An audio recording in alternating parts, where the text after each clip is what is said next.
이 시간 하나님께서 우리에게 주시는 말씀은 요한복음 12장 20절로 33절 말씀이 되겠습니다. 제가 봉독하겠습니다. 명절에 예배하러 올라온 사람 중에 헬라인 몇이 있는데 그들이 갈릴리 베세다 사람 빌립에게 가서 청하여 이르되 선생이 우리가 예수를 배우고자 하나이다 하니 빌립이 안드레에게 가서 말하고 안드레와 빌립이 예수께 가서 여쭈니 예수께서 대답하여 이르시되 인자가 영광을 얻을 때가 왔도다. 내가 진실로 진실로 너희에게 이르노니 한 알의 밀이 땅에 떨어져 죽지 아니하면 한 알 그대로 있고 죽으면 많은 열매를 맺느니라. 자기의 생명을 사랑하는 자는 잃어버릴 것이요 이 세상에서 자기의 생명을 미워하는 자는 영생하도록 보존하리라. 이제 이 세상에 대한 심판이 이르렀으니 이 세상의 임금이 쫓겨나리라.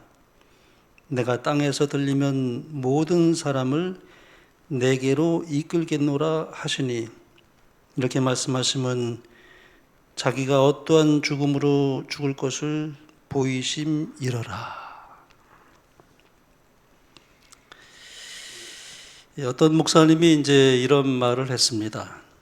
만일 하나님께서 저에게 마지막으로 설교를 한번 허락하신다면 어떤 설교를 할 것인가?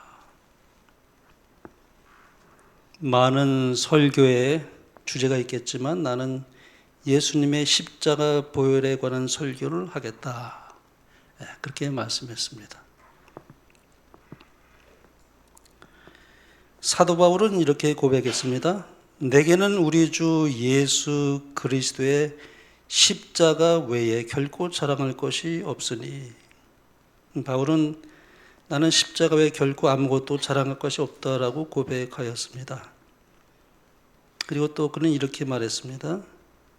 내가 너희 중에서 예수 그리스도와 그가 십자가에 못 박히신 것 외에는 아무것도 알지 아니하기로 작정하였습니다. 바울은 예수님께서 십자가에 못 박히신 것 외에는 아무것도 알지 아니하기로 작정했다라고 말합니다. 우리는 예수님의 십자가에 관련해서 어떤 고백을 할 수 있겠습니까? 종교개혁자였던 그 마틴 루터는 십자가에 관련해서 이렇게 말했습니다. 만약에 성경을 옷감처럼 비틀어 짤 수 있다면 거기에는 오직 예수님의 십자가의 피만이 흘러내릴 것이다. 그래서 이 마틴 루터는 정말 그가 성경을 연구하고 성경의 그 모든 빛을 받을 때 그 성경을 만일 옷감처럼 이렇게 비틀어 짤 수만 있다면은 예수님의 피만이 흘러내릴 것이다. 그래서 이제 마틴 루터의 복음을 우리가 이제 우리 신학자들이 그렇게 표현합니다. 이제 마틴 루터의 복음은 십자가의 복음이다. 정말 십자가의 은혜를 많이 깨달았고 또 경험했고 그것을 전하는 종교개혁자였죠.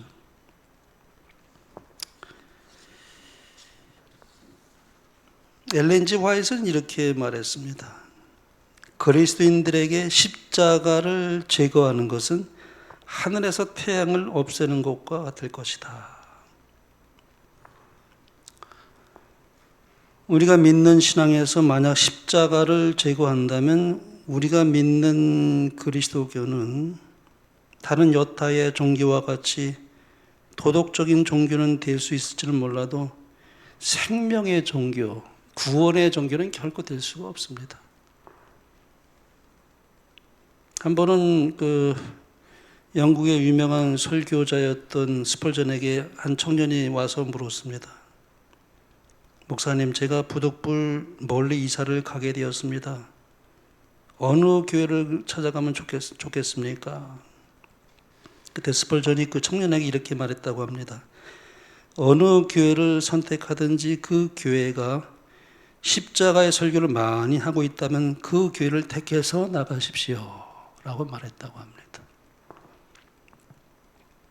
엘렌 G 화이트는 이렇게 증언했습니다.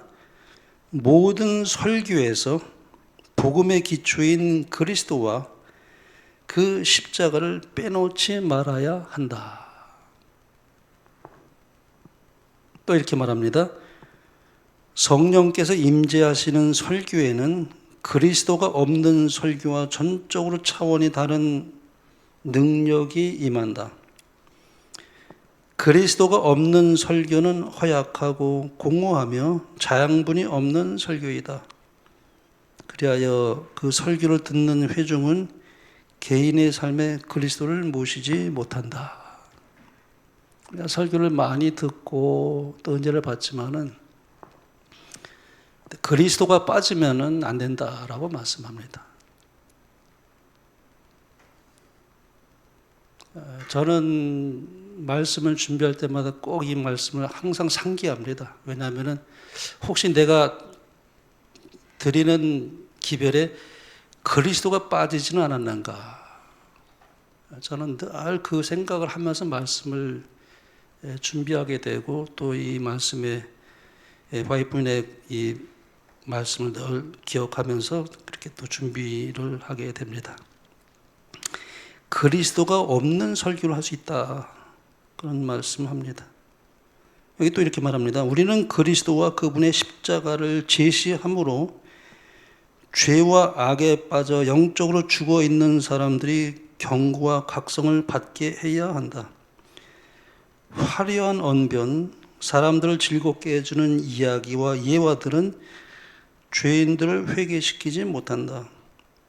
사람들은 그러한 설교를 즐거운 노래를 감상하듯이 듣게 되며 일꾼들은 영혼을 수확하지 못한다. 이렇게 말씀합니다. 영감의 글 한 번 더 보겠습니다. 십자가, 갈보리의 십자가가 반복하여 모든 설교에 분명하게 드러날 때 그것은 사람들에게 생명을 주는 향유가 되며 그 진리의 광채가 더욱 빛을 발할 것이다. 이런 말씀을 참 화이트분이 많이 기록을 했습니다. 대표적인 것만 조금 몇 개 제가 일고해서 말씀을 드렸습니다. 다시 본문으로 돌아가 보겠습니다. 헬라인 몇이 제자인 빌립에게 가서 청하였습니다. 선생이여, 우리가 예수를 배웠고자 하나이다. 예수를 배웠고자 하나이다. 영감의 글은 이렇게 기록합니다. 그분은 헬라인들의 요청 가운데서 당신의 위대한 희생의 결과에 대한 전조를 보셨다. 그분은 헬라인들이 그때는 상상도 못했던 처지에 계신 당신을 곧 보게 될 것을 아셨다. 인간의 죄를 위한 화목제물이 되심으로써 그분의 왕국은 완전하게 되고 다시 온 세상에 퍼져나갈 것을 그리스도께서는 아셨다. 그분은 이 이방인들 가운데서 유대인과 이방인 사이에 장벽이 무너지고 모든 민족과 방언과 백성이 구원의 기별을 듣게 될 때의 위대한 수확의 결실에 대한 증거를 보셨다. 다가오는 그분의 죽으심 뒤에 이방인들을 모으는 일이 있을 것이었다. 오직 그분의 죽으심을 통해서만 세계는 구원을 받을 수가 있었다.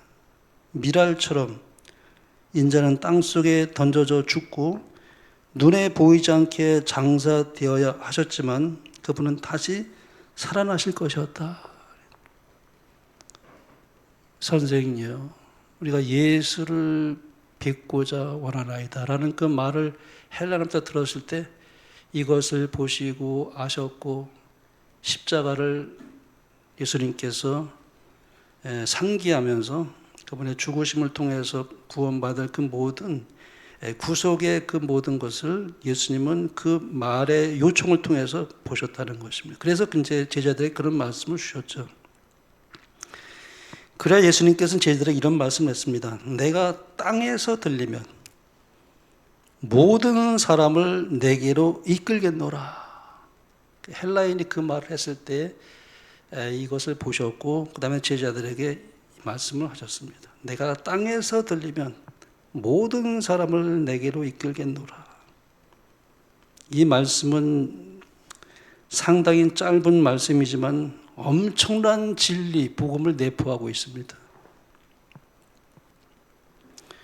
이 말씀은 민수기 21장에 이스라엘 백성들이 불뱀에 물려서 독이 퍼져 죽게 되었을 때 하나님께서 모세에게 명령하셔서 노뱀을 만들어 높은 장대에 매달아 뱀에 물린 자마다 쳐다보고 죽음에서 구원받은 그 말씀을 배경으로 한 말씀입니다. 요한복음에서 3장 16절에 보면 14절에 보면 예수님이 이렇게 말씀하시죠. 모세가 광야에서 뱀을 든 것 같이 인자도 들려야 하리니 그랬어요. 오늘 본문에도 보면 내가 땅에서 들리면 모든 사람을 내게로 이끌겠노라 이렇게 말씀하셨습니다. 민수기 21장에 보면은 하나님의 말씀대로 노뱀을 만들어 높은 장대에 매달아 뱀에 물린 자마다 쳐다보게 했더니 쳐다보는 자마다 신비하게도 뱀의 독이 사라지고 죽지 않고 살아났습니다. 이것은 성경에서 복음을 깨닫게 하는 아주 대단히 중요한 아주 사건이었습니다. 이것을 이제 예수님은 기억해서 그걸 예증으로 이제 복음을 이제 설명합니다. 예수님께서 이 말씀을 인용해서 모세가 광야에서 뱀을 든 것 같이 인자도 들려야 하리니 그랬어요. 이는 저를 믿는 자마다 영생을 얻게 하려 하심이니라. 이렇게 말씀하신 후에 신구약 성경에서 가장 유명한 구절이었던 요한복음 3장 16절 하나님이 세상을 이처럼 사랑하사 독생자를 주셨으니 이는 저를 믿는 자마다 멸망치 않고 영생을 얻게 하려 하심이라고 말씀을 하셨습니다. 이 정말 광야 같은 세상, 이 광야 같은 세상에서 옛뱀 곧 마귀에게 물려 죄의 도구로 멸망할 수밖에 없는 우리 인간을 구원하시려고 하나님의 독생자이신 예수 그리스도께서 육신을 입으시고 이 땅에 오셔서 십자가에 높이 들려서 피 흘려 죽으심으로 그분을 믿음으로 바라보는 자마다 구원의 길을 열어놓으신 것을 설명하고 있습니다. 바로 이스라엘 백성들이 노뱀을 바라볼 때 죽어가는 사람들이 살아난 것처럼 오늘날 우리가 믿음의 눈으로 예수님을 바라볼 때 죄의 독은 사라지고 구원을 얻게 된다. 참 이 구원의 복음은 너무나 단순합니다. 아주 사실은 단순한 것입니다. 저는 이 복음을 우리가 전하고 듣고 이렇게 깨우침을 받을 때 이건 너무나 단순하면서도 아주 적절한 예증이면서 정말 이해하기 쉽게 한 모세의 그 이야기, 불뱀의 이야기, 그거를 예수님께서 니고데모에게 설명했던 이 복음은 너무나 단순하면서도 정말 엄청난 복음의 그 의미를 담고 있습니다. 복음은 사실 그렇게 어려운 것이 아닙니다. 아주 단순한 것입니다. 구원받는 그 기별의 그 복음의 의미는 아주 단순합니다. 이와 같이 죄의 사함을 얻고 영생을 얻는 길은 오직 예수님의 십자가 보혈밖에는 없습니다. 인간의 어떤 도덕이나 선행 또는 어떤 종교로도 구원을 받을 수가 없습니다. 다른 종교로는. 오늘날 그 사탄의 그 사상인 그 어떤 종교 다원주의, 예수님이 우리의 유일한 구주를 받아들이지 않죠. 모든 종교는 다 길이 있다.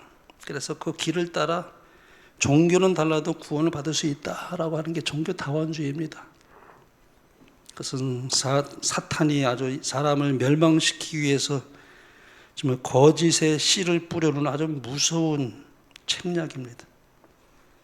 노뱀이 장대에 높이 들린 것 같이 예수님도 십자가에 높이 들리셨습니다. 오늘 본문에 보면은 내가 땅에서 들리면 모든 사람을 내게로 이끌겠노라 하시니 이렇게 말씀하시면 자기가 어떠한 죽음으로 죽을 것을 보이심이로라.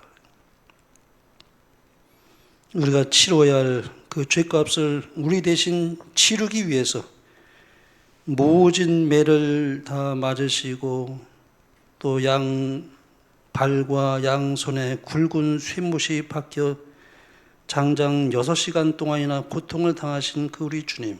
그래서 마지막에는 피를 다 흘리시고 창에 찔려서 물까지 다 쏟으신 그 주님. 기원전 7세기의 선지자 이사야는 이렇게 그 예수님의 고난을 미리 예언했습니다. 그는 실로 우리의 질고를 지고 우리의 슬픔을 당하였거늘 우리는 생각하기를 그는 징벌을 받아서 하나님에게 맞으며 고난을 당한다 하였노라. 그가 찔림은 우리의 허물을 인하며 그가 상함은 우리의 죄악을 인함이라. 그가 징계를 받음으로 우리가 평화를 누리고 그가 채찍에 맞음으로 우리가 나음을 입었도다. 우리는 다 양 같아서 그릇 행하여 각기 제 길로 갔거늘 여호와께서는 우리의 무리의 죄악을 그에게 담당시키셨도다. 십자가에 달린 그 강도 한 사람이 마지막 죽는 순간에 회개합니다. 그때 예수님께서 참 예수님 믿을 때 그랬죠. 내가 오늘 내게 이르니 내가 나와 함께 낙원에 있으리라.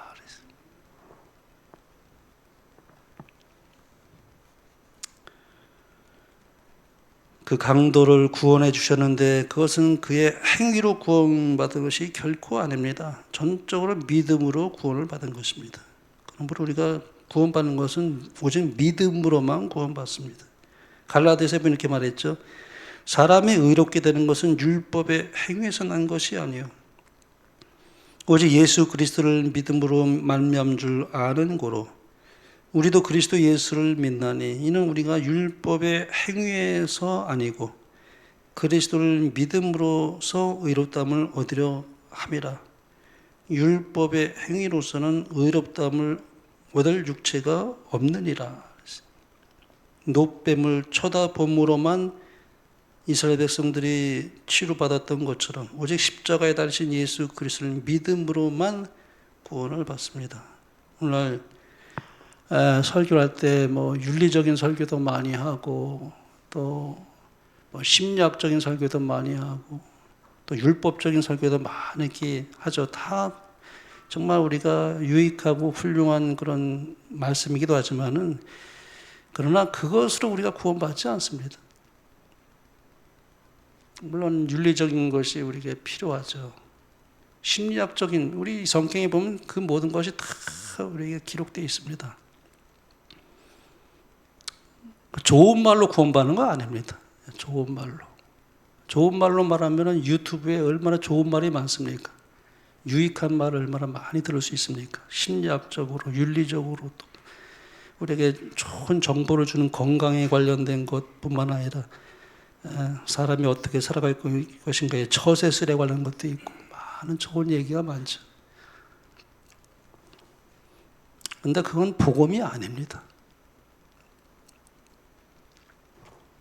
어떤 인간의 사상가를 얘기하는 것 결코 복음이 아닙니다. 하나님의 말씀에 나타난 생명을 전하는 그 기별을 하나님은 원하시고 또 그것을 통해서만 우리가 구원을 얻습니다.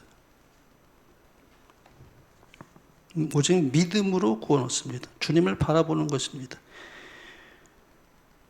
십자가의 복음만이 영혼을 살릴 수 있기 때문에 이 복음을 가장 높이 들려야 되고 그러한 교회가 돼야 된다고 저는 생각을 합니다. 우리가 예언의 빛이 있고 마지막 사건에 대한 이해도 있고 마지막 때 일어날 계시록 다니엘서 우리가 잘 가르칠 수 있습니다. 그러나 복음이 빠질 수도 있습니다. 이스라엘 백성들이 하나님의 약속을 믿고 노뱀을 바라본 것 같이 십자가의 복음이 어리석게 보여도 믿음으로 예수님을 바라보게 해야 합니다.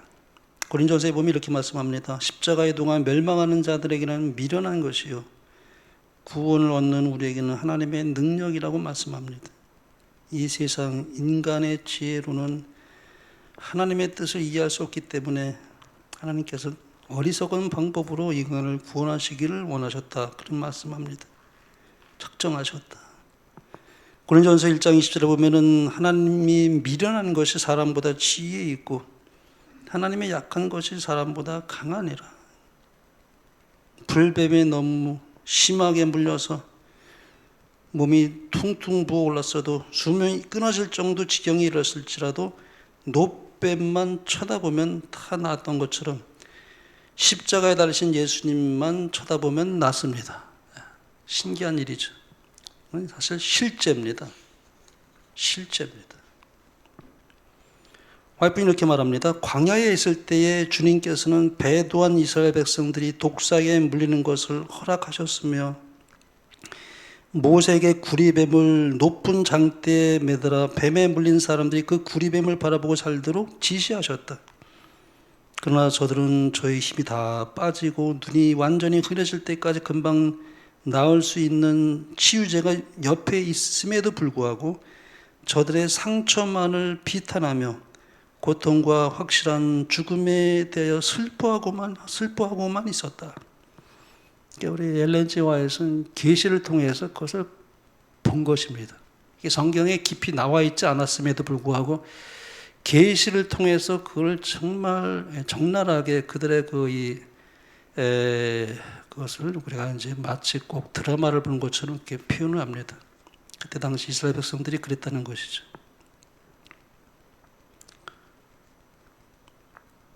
만약 그대들이 자신의 죄들을 의식한다면 죄에 대하여 애통하는 일에만 모든 기력을 다 바치지 말고 바라보고 살라.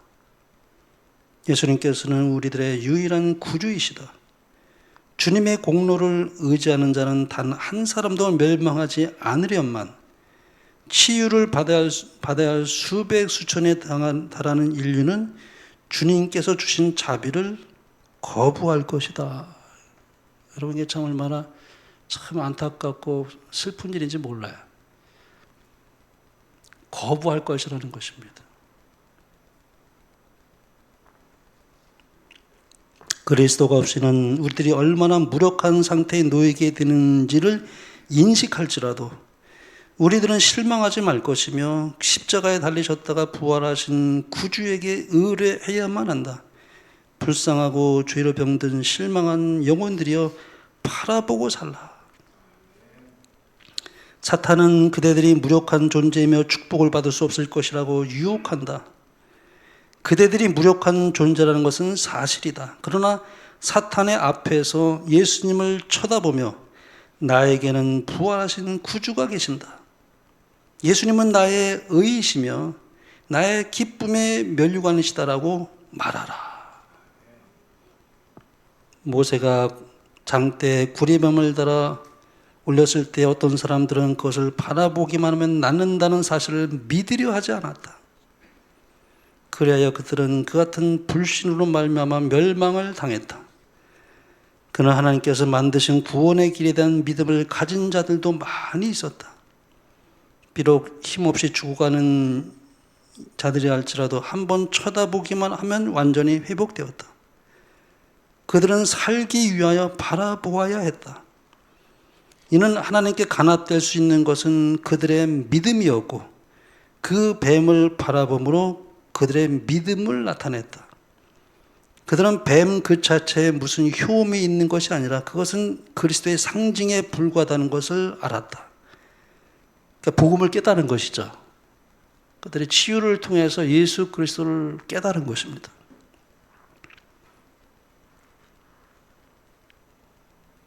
그리하여 그리스도의 공로를 믿어야 할 필요성이 그들의 마음에 깨우쳐졌다. 쳐다보는 것은 믿는다는 의미였다. 이스라엘 백성들은 하나님의 말씀을 믿고 그들의 회복을 위하여 준비된 방법을 의지하여 생명을 구원했다. 그처럼 오늘날의 죄인들도 그리스도를 쳐다봄으로 구원을 얻을 수 있다. 그러므로 우리는 그리스도께 나아가야 한다. 우리가 죄를 회개할 때 그리스도께서 우리를 받아주시고 용서해 주실 것을 믿어야 한다. 믿음은 하나님의 선물이나 믿음을 행사하는 능력은 우리의 것이다. 그래서 이 다음에 여기 이어서 굉장히 중요한 말씀합니다. 믿음은 영원히 하나님께서 제공하시는 은혜의 자비를 붙잡는 손이다. 바라보고 살라. 예수님께서는 당신께 나오는 자는 모두 구원하시겠다는 보증을 주셨다. 만일 뱀에게 물린 자들이 쳐다보기를 동의하기 전에 멈추어 서서 의심과 의문을 일으켰더라면 그들은 멸망을 당했을 것이다. 무엇보다도 먼저 쳐다보는 일이 우리의 의무이며 믿음으로 쳐다봄으로 우리는 생명을 받을 것이다. 구원은 정말 단순합니다. 쳐다보면 사는 것입니다. 어린아이와 같이 단순하게 말씀을 받아들이는 사람은 참 복이 있는 사람입니다. 복이 있는 사람. 근데 우리가 어떤 사람은 너무 복잡해 생각이. 너무너무 복잡해. 단순하게 말씀을 받아들이면 좋겠는데 너무 생각이 많고 복잡해. 뚫고 들어갈 수가 없어 어떤 때는. 아무리 단순하게 설명해도 이거를 너무 복잡하게 생각하니까 구원이 그렇게 너무 어려운 것이 아니거든요, 사실은. 예, 예수님께서 이런 말씀에서 진실로 너에게 이르노니 너희가 돌이켜 어린아이들과 같이 되지 아니하면 결단코 천국에 들어가지 못하리라. 어린아이들 얼마나 단순합니까? 정말 단순하죠. 우리가 단순해야 합니다. 정말 우리 마음이 어린이같이 단순해져야 돼요. 사람이 큰 어려움을 겪지 않고 평탄한 생활을 하면서 큰일 하는 경우가 많지 않아요. 참 우리가 살면서 참 시련도 있고 어려움이 있죠. 근데 그런 걸 통해서 우리가 진정한 자기의 모습을 발견하고 또 위대한 일을 이루어 나갈 때가 종종 있습니다. 우리에게 잘 알려져 있는 그 작곡가 핸델도 이 질병과 또 파산으로 인해서 아주 절망 가운데서 방황하고 있을 때 메시아라는 불멸의 명곡을 작곡했습니다. 그가 견딜 수 없는 고통의 나날이 계속되던 그 어느 날 핸델이 성경책을 펴게 됩니다. 그리고 이사야 53장 3절의 말씀을 읽게 되었다고 그가 그렇게 기록하고 있습니다. 이 말씀이에요. 이 말씀을 통해서 그가 참 감동을 받고 메시아를 그가 작곡을 하는데요. 그는 멸시를 받아서 사람에게 실험반이 되었으며 간구를 많이 겪었으며 질고를 아는 자라.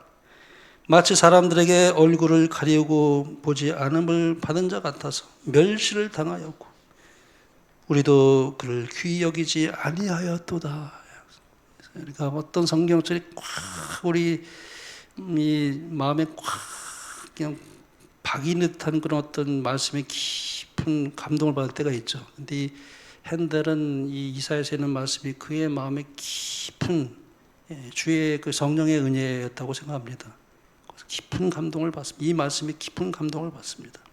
그래서 그가 주님께 무릎을 꿇고 한없이 울었다고 그래요. 회개하면서 그가 마음의 감동을 받아서 작곡한 것이 그 메시아라는 오라토리였습니다. 이제 십자가에서 다 이루었다 하신 그 말씀의 의미를 좀 잠깐 생각해 보고 이제 말씀을 마치고자 합니다. 다 이루었다는 말은 헬라어로 이제 테텔레스타이라는 말인데요. 이 테텔레스타이라는 말은 당시 날마다 사용하는 일상 용어였는데 당시 그 테텔레스타이라는 말은 상품을 사고 팔 때 사용하던 그 단어였다고 합니다. 그래서 물건을 사는 사람이 대금을 지불할 때 테텔레스타이 그렇게 말했다고 그래요. 이 말은 지불이 완료되었다 그런 뜻입니다. 완납 그런 뜻입니다. 예수님께서 십자가에 죽으심으로 말미암아 우리 모든 죄들의 집값이 완납됐다. 지불이 완료되었다 그런 뜻으로 이제 다 이루었다는 의미가 그런 뜻입니다. 그래서 로마서 6장 23절에 보면은 우리가 죄의 삭은 사망이라고 그랬습니다. 죄의 값은 사망이에요. 죄의 대가는 사망입니다. 그러므로 죄를 지면 사망으로 그 값을 지불해야만 했습니다. 그래서 죄를 지면 사망이라는 빚을 지게 돼요. 그래서 죽음으로만 그 빚을 갚을 수가 있습니다. 근데 예수님께서 십자가에 죽으심으로 말미암아 모든 죄인들의 죄값이 다 지불 완료되었다는 그 뜻으로 이제 다 이루었다. 그래서 이제 화이트부인은 이 영감을 이렇게 기록합니다. 율법은 의를 요구하는데 바로 이것을 죄인이 율법에게 빚지고 있다. 그러나 죄인은 그 빚을 갚을 능력이 없다. 그가 의에 이를 수 있는 유일한 방법은 오직 믿음을 통해서 얻는 것뿐이다. 그는 믿음에 의해서 그리스도의 공로를 하나님께 가져갈 수 있으며 하나님께서는 당신의 아들의 순종하심을 죄인의 계정에 두신다. 인간이 실패한 자리에 그리스도의 의를 받아들이시고 하나님께서는 회개하고 믿는 영혼을 받으실 뿐만 아니라 용서하시고 의롭게 하시며 그를 마치 의인인 것처럼 취급하시고 당신의 아들을 사랑하신 것처럼 그를 사랑하신다. 믿음이 의로 간주되는 것은 바로 이러한 까닭에서이다. 예수님께서 우리가 지불해야 할 그 청구서의 대금을 대신 다 지불하셨기 때문에 우리는 그 청구서에 대해서 더 이상 생각할 필요가 없다는 것입니다. 우리가 전기요금이나 뭐 수도요금이 나오면 우리가 청구서에 지불하고 나면 다시는 그 생각하지 않잖아요. 이미 지불 완료됐으니까. 예수님께서 우리의 모든 죄값을 다 청산하셨습니다. 그걸 단순하게 믿는 것입니다. 받아들이는 거예요. 우리 마음이 이제 하나님의 은혜로 감사함이 넘치게 되죠. 나 같은 죄인을 구원하신 그 은혜에 감사해서 이제 하나님 이제 주님을 사랑하게 되고 사랑한 사랑을 일깨운다 했던 것처럼 우리가 먼저 주님이 우리를 사랑하셨습니다. 그 사랑에 우리가 반응해서 주님을 사랑하게 됩니다.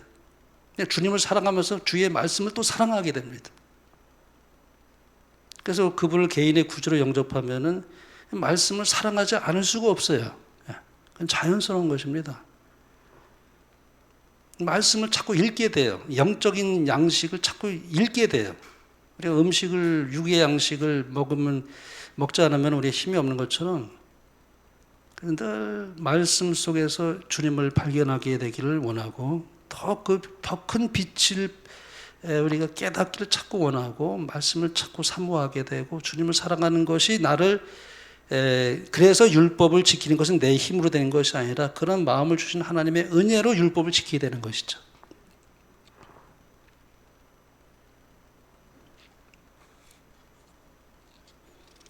그러므로 우리는 예수님 안에서 옛사람은 지나가고 새사람이 된 것입니다. 그래서 이제 고린도서에 그렇게 말씀하시죠. 그런즉 누구든지 그리스도 안에 있으면 새로운 피조물이라. 이전 것은 지나갔으니 보라 새 것이 되었도다. 이전 것은 지나갔습니다. 죄의 종이 되고 사망의 노예가 된 우리 옛사람은 지나가고 청산되어 버리고 이제 그리스도 예수 안에서 우리가 새 것이 된 것입니다. 용서받은 의인이 된 것입니다. 그래서 화이트는 이렇게 말하죠. 그대가 죄인이고 무가치하기 때문에 하나님께서 그들을 받아주시지 않을 것이라는 두려움으로 그대의 영혼이 괴로워하고 불신 속에 빠지는 것은 결코 하나님의 뜻이 아니다. 그대의 사정을 그분 앞에 제시하고 갈바리의 십자가에서 그대를 위해 흘리신 보혈의 공로를 간구하라. 사탄은 그대를 엄청난 죄인으로 비난할 것이다. 그런데 그대는 그것을 인정할 수밖에 없다. 그러나 그대는 이렇게 말할 수 있다. 나는 죄인임을 알고 있다. 그렇기 때문에 내게는 구주가 필요하다. 예수님께서는 죄인을 구원하시기 위해 세상에 오셨다. 나에게는 구원을 주장할 만한 아무런 공로와 선이 없다. 그러나 나는 모든 죄를 속죄하는 흠없는 하나님의 어린 양의 의를 하나님 앞에 지시한다. 이것이 나의 유일한 탄원이다. 참. 죄의 정의는 불법입니다. 하나님의 율법을 불순종한 것입니다. 그러므로 법을 어겼을 때는 반드시 형벌이 뒤따르게 돼 있죠. 죄의 삭은 사망입니다. 이 합당한 형벌이 부과되지 않으면 법은 전혀 법이 아닌 것이죠. 그러므로 죄인은 그들이 어긴 법에 대하여 마땅히 이제 형벌을 받게 되는 것인데 죄는 관과될 수가 없습니다. 그냥 넘어갈 수가 없습니다. 율법은 존중되어야 했고 그 존중함이 이제 지켜져야 했죠. 하나님은 사랑의 하나님이셔요. 근데 우리 죄인을 구원하기를 원하시는데 우리가 이제 사망이 선고로 됐는데 근데 주님은 또 우리를 공의로우신 분이지만은 사랑의 하나님이셔요. 어떻게 구원할 수 있을까? 하나님의 사랑은 근데 우리가 거룩한 사랑이라는 것을 기억해야 됩니다. 거룩한 사랑입니다. 이걸 또 잘못 오해를 해가지고 하나님의 사랑만 막 강조해가지고 또 지나치게 또 이렇게 이렇게 정로로 가지 못하는 기별을 전하는 사람도 있습니다. 사랑만 강조해. 하나님의 공의는 그래서 심판도 없다고 말하는 그런 이상한 논리가 또 나와요. 하나님은 다 구원하신다. 또 이상한 또 논리가 또 나오고 그래. 심지어는 뭐 사탄도 구원하신다? 뭐 정말 이상한 궤변도 나옵니다. 하나님은 우리는 알아야 돼. 하나님은 사랑이시면 거룩한 사랑의 하나님이십니다. 죄를 용납할 수 없습니다. 그래서 공의 하나님이신데, 그래서 이제 십자가가 계획이 된 것입니다. 하나님께서는 공의를 행하시면서도 어떻게 동시에 구원을 베푸시는가, 그런 하나님이 될 수 있는가. 하나님께서 하나님의 지혜로만 가능했던 것이 뭐냐면 공의와 사랑이 동시에 관철되는 십자가라는 해법이 나온 것입니다. 십자가를 통해서 당신의 공의와 사랑을 동시에 이루신 것이죠. 십자가에서 하나님께서는 그 거룩한 사랑 속에서 우리의 불순종에 대한 완전한 대가를 하나님 자신이 그것을 통해서 지불하셨습니다. 우리가 받을 수 없는 죄의 용서를 우리에게 베풀기 위해서 우리가 받아마땅한 그 심판을 하나님 자신이 당하신 것입니다. 그러므로 십자가 위에서 하나님의 사랑과 공의가 동시에 동일하게 된 것, 그것이 십자가입니다. 그래서 이제 활분이 이렇게 말했습니다. 십자가가 없었다면 인류는 아버지와 연합할 수가 없었다. 거기에 우리의 모든 소망이 달려있다.